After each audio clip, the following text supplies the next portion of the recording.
Olá amigos, ultimamente ouvimos histórias sobre a perseguição dos uigures na China em Xinjiang. Qual é a verdade? Qual é a razão por trás disso? Por que os uigures querem se separar da China? Hoje, este vídeo irá ajudá-lo a entender todas as questões acima. Vamos começar.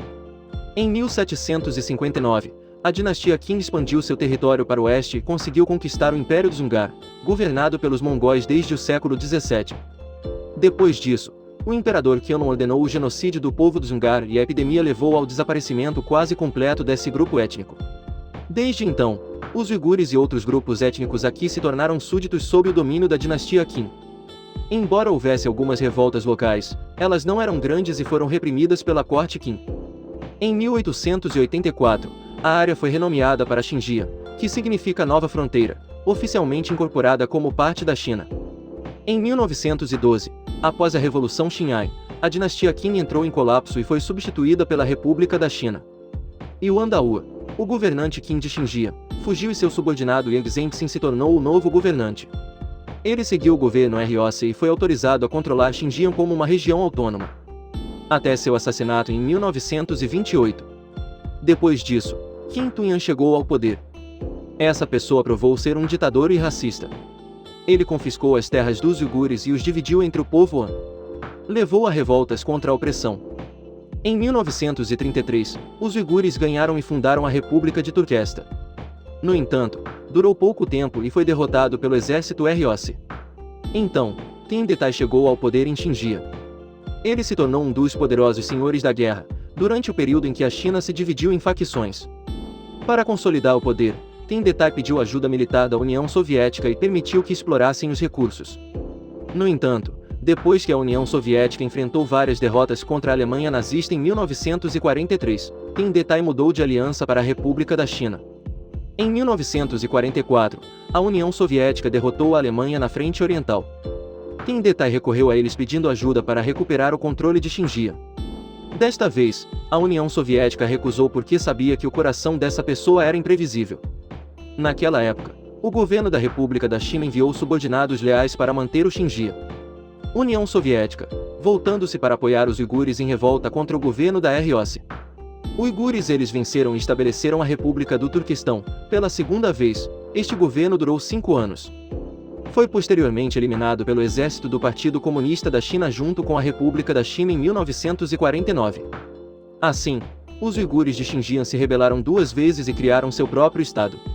O governo chinês duvidou de sua lealdade após a fusão, por isso apertou os controles desde o início. A China atribui importância à região de Xinjiang porque é rica em recursos energéticos, algo de que precisam desesperadamente para uma economia em rápido crescimento. Hoje, o carvão responde por 40%. Petróleo e gás ambos respondem por 1/3 do volume da China. Há também muitos outros minerais preciosos, como ouro, cobre, pedras preciosas e assim por diante. Portanto, a China quer controlar rigorosamente a região de Xinjiang para garantir uma exploração favorável dos recursos. A partir da década de 1950, eles começaram a colonizar muitos Han para conter a rebelião dos uigures. Em 2008, o número de Han aumentou de 6% para 39% na região. Ao mesmo tempo, o governo chinês também está recrutando ativamente Han para trabalhar em empresas e mineradoras de recursos naturais com altos salários. Os uigures atuam principalmente no setor agrícola de baixa renda. Até 2009, milhares de uigures se levantaram para protestar contra a discriminação do povo Han. De acordo com muitas fontes, a força por trás dos protestos é o governo exilado do Turquestão Oriental com base em Washington. Estabelecido em 2004, a polícia chinesa realizou uma operação e prendeu os manifestantes. Muitos uigures morreram ou desapareceram misteriosamente.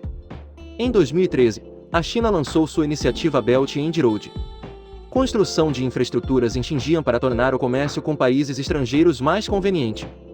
Eles realizam a instalação de cabos de fibra ótica, a construção de ferrovias, gasodutos e muitas outras obras. Isso faz de Xinjiang um corredor importante para o projeto. Assim, os separatistas uigures tornam-se uma ameaça à estabilidade da região.